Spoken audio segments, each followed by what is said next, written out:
तो इतना पैसा खर्च करने के बाद में अगर हमको इधर से वाइब्रेशन मिलती है, इधर से वाइब्रेशन मिलती है, तो ये हमको सूट नहीं करता है। वैन चलाते हैं 100 किलोमीटर से ऊपर राइड करते हैं तो हमारे पिछवाड़े का पापड़ बनना तय है। देखा जाए अगर आप इस बाइक को लेते हैं तो आपका सबसे करीबी दोस्त बनेगा पेट्रोल पंप वाला। जब भी अपन सर्विस सेंटर जाते हैं अपन को एक ही चीज़ सुनने मिलती है, sir brake pad, sir oil filter. Hey guys, welcome back to my YouTube channel. मेरा नाम है अजय पटेल। स्वागत करता हूँ अपने एक और नई वीडियो में। दोस्तों आज हमारे साथ में मेरी फेवरेट और खुद की personal bike KTM Duke 250 2024 model है, जो कि थर्ड जनरेशन इसको बोलते हैं। तो दोस्तों आज हम इस बाइक के बारे में बात करेंगे कि इसके 5 चीज़ें जो इसकी बहुत ख़राब चीज़ें हैं और फिर भी मैं इसको पसंद करता हूँ। तुमको क्या लगता है? तुमने एक ड्यूक 250 ले ली, कोई भी KTM की बाइक ले ली और फिर बस मज़े ही मज़े। तो दोस्तों ऐसा बिल्कुल नहीं है, ये तुमको तुम्हारी एक्स से ज़्यादा भी रुलाएगी। क्यों? मेरे से पूछो, मैं जानता हूँ, क्योंकि मैंने इसको बनाया है 6 महीने की रखेल। तो दोस्तों आज हम इस बाइक के बारे में बात करेंगे कि इसमें क्या हमको ख़ास चीज़ें लगती है और 6 महीने के मेरे एक्सपीरियंस के हिसाब से कि मुझे कुछ 5 चीज़ें हैं, 5 पॉइंट है जो कि अपन बोल सकते हैं 5 दुख हैं कि मेरे को क्या इसमें 5 चीज़ें ख़राब लगी हैं। तो दोस्तों पहली चीज़ है इसमें माइलेज। तो माइलेज की अगर बात करें तो इसमें हमको सिटी के अंदर 25 से लेके 28 तक का हमको माइलेज देखने मिलता है और हाईवे में ज़्यादा से ज़्यादा 31 32 आपको मैं दिखा देता हूँ। जैसे अभी बाइक में दिखा रहा है ज़ीरो कंजम्पशन 32.5 kmpl का ये माइलेज दे रही है हमको। तो एक प्रकार से देखा जाए अगर आप इस बाइक को लेते हैं तो आपका सबसे करीबी दोस्त बनेगा पेट्रोल पंप वाला। मतलब आपको हर 1-2 दिन में उससे मिलना पड़ेगा। वो आपको शक्ल से जान जाएगा और शक्ल से उसको पहचान जाएगा कि मतलब कितने का पेट्रोल उसमें डालना है। 500 रुपये 2 दिन में इसका पेट्रोल लगना ही लगना है। और दूसरी चीज़, दूसरे अपन कौन सी की बात करें तो दूसरा कौन सा इसका सिटिंग कंफर्ट। सिटिंग कंफर्ट की बात करें, सीट अपन को देखने मिलती है थोड़ा नॉर्मल है, थोड़ी हार्ड है, मीडियम है, न्यूट्रल है। तो मगर अगर हम इसको 100 किलोमीटर से ऊपर चलाते हैं, 100 किलोमीटर से ऊपर राइड करते हैं तो हमारे पिछवाड़े का पापड़ बनना तय है। और थर्ड पॉइंट की अगर बात करें तो थर्ड पॉइंट है इसका मेंटेनेंस। मेंटेनेंस में क्या क्या आता है? जब भी अपन सर्विस सेंटर जाते हैं अपन को एक ही चीज़ सुनने मिलती है, sir brake pad, sir oil filter, sir ये सर वो, ये सब चीज़ें अपन को उसमें देखने मिलती है और सुनने मिलती है। ब्रेक पैड ख़राब हो जाता है, बहन चो 2,000 का इसमें ब्रेक पैड डलेगा, ठीक है। माइलेज तो मैं देख ही लिया तुमने कि भाई 28 से 32 का माइलेज तुम अच्छे से चलाते हो बिना घर्राए हुए, तो तुम्हें इतना अच्छा माइलेज मिल जाएगा। मगर इसके बाद है ब्रेक पैड हो गया, अपना चेन ल्यूब कराओगे तो 500-600 रुपये चेन ल्यूब में लगने ही लगना। अगर कंपनी से कराते हो, बाहर से कराते हो, तुम्हारी गाड़ी की बहू भी चुदेगी और तुम्हारे पैसों की भी बहू चुदेगी। इसलिए मैं बोलता हूँ कंपनी से कराओ, 100-200 का खर्चा मत देखो। और तीसरा इसका मेन मेंटेनेंस हो गया टायर्स। अभी तो टायर ये गाड़ी नहीं है, अपन 2 साल इसको मस्त आराम से गेड़ के चलाएंगे, चल जाएगी। मगर जब 2 साल इसको कंप्लीट होगा, टायर अगर घुर जाएंगे तो इसका हमको सेट पड़ेगा अच्छी कंपनी का। MRF का टायर लेते हैं तो अच्छी कंपनी का टायर हमको 9,000 रुपये का पेयर पड़ेंगे दोनों। तो आप देख लो, दो साल में 9,000 रुपये कितना ज़्यादा हैवी होते हैं एक मिडिल क्लास बंदे के लिए 250 सेगमेंट की बाइक में, ठीक है। तो अपना ये थर्ड चीज़ हो गई। फोर्थ चीज़ हो गई इसमें हीटिंग। तो जैसे आप देख सकते हैं अपन को FI इंजन मिलता है, इसमें लिक्विड कूल्ड इंजन है जो कि हीट है। KTM तो बोलता है रेडी टू रेस, मैं बोलता हूँ रेडी टू रोस्ट।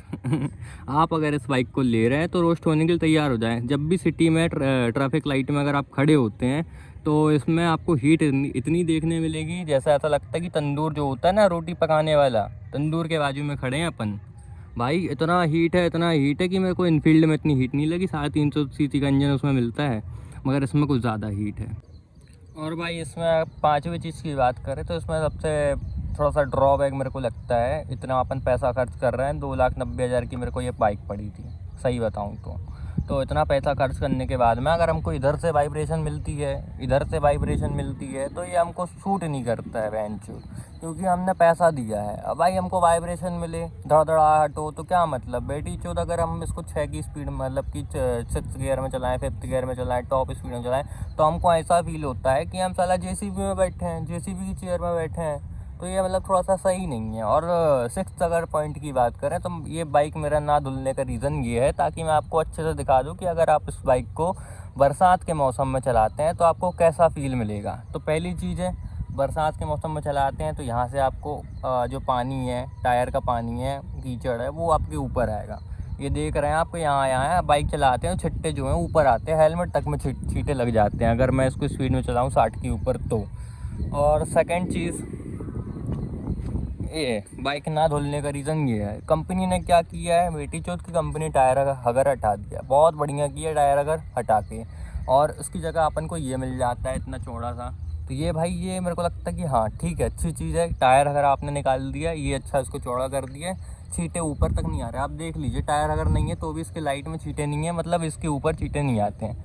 मगर भाई साइड से जो छींटे आते हैं इसके आप देख लीजिए, ये पूरा ब्लैक है, फिर भी इसमें ऐसा लग रहा है कि बेंचों की पूरा मतलब इसी रंग का है वो क्योंकि इसमें इतने छींटे गए हैं, इतना कीचड़ लग चुका है। तो ये भले ही टायर अगर नहीं है, भले ही ऊपर नहीं आ रहे, मगर इतना एरिया आपका पूरा गंदा होगा, डर्टी होगा। तो ये कुछ 5-6 चीज़ें हैं जो मुझे बुरी लगी इस बाइक के बारे में।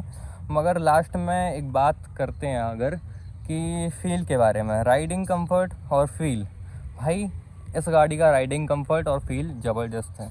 ज़बरदस्त कैसे है, क्योंकि इस बाइक के सेगमेंट में जो पावर टू वेट रेशो है वो कोई और सेगमेंट की बाइक, कोई और कंपनी की बाइक इस सीसी के अंजर में नहीं देती है। इसकी टॉप स्पीड मैंने चेक करी, इसका हर कुछ मैंने चेक कर लिया, अच्छे 6 महीने अच्छा रगड़ के दिया है बेंचो। तो मैं जानता हूँ कि मेरे को कितना अच्छा इसमें फ़ील आया है। भाई राइडिंग कंफर्ट बहुत बढ़िया है, क्योंकि इसका सिटिंग पॉस्चर भी बढ़िया है। सीट बस में थोड़ा पिछवाड़े की माचुत जाती है, बाकी सब सही है। हैंडल की पोजीशन भी सही है, और जो अपनी नेक होती है, नेक बोल रहा हूँ, नेक तो ठीक है, नेक और ये रीढ़ की हड्डी होती है बेटी चो, वो बिल्कुल सीधी रहती है, मतलब झुकना नहीं पड़ता अपन को इसमें। मतलब पुष्पा वाला खेल है, झुकेगा नहीं साला, झुकना नहीं पड़ता अपन को इसमें। तो कमर तो बच जाती है, मगर पिछवाड़ों की बहुत जाती है। अब इसके हिसाब से अब आप देख लेना। तो दोस्तों बाकी इसमें सब सही है। अगर आपको गाड़ी के मज़े लेना है, 250 सीसी में माँ चोत के चलानी है शहर में, तो एक नंबर गाड़ी है भाई।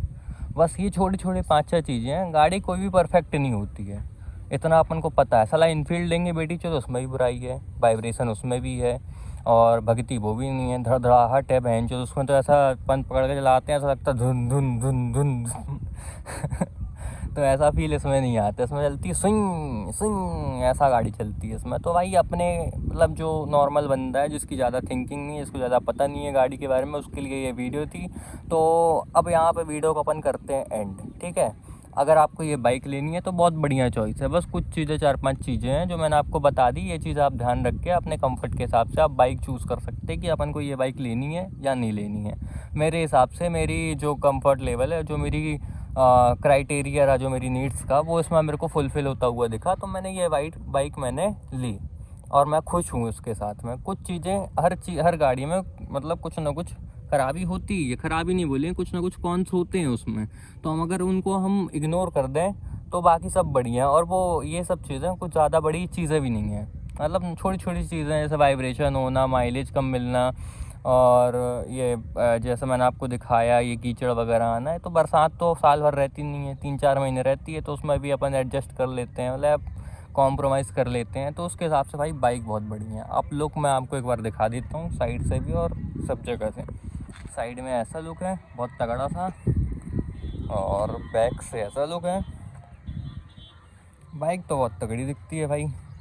और अपन को आपको अगर मतलब दिखाना है, थोड़ा मज़े लेने हैं, चमकानी है गाड़ी, तो बहुत बढ़िया चीज़ है, आप इसको ले सकते हैं। तो चलें अब एंड करते हैं इस वीडियो को यहीं पे। ऐसी इस बाइक से रिलेटेड या कोई और अदर बाइक से रिलेटेड अगर कोई वीडियो आपको चाहिए, कोई और जानकारी आपको चाहिए, तो इस चैनल को सब्सक्राइब कर दीजिए, नहीं तो उसके मेंटेनेंस का अगला खर्चा मैं आपके नाम पर फेंक दूँगा। ठीक है भाई, मिलते हैं अगले वीडियो में। Thank you.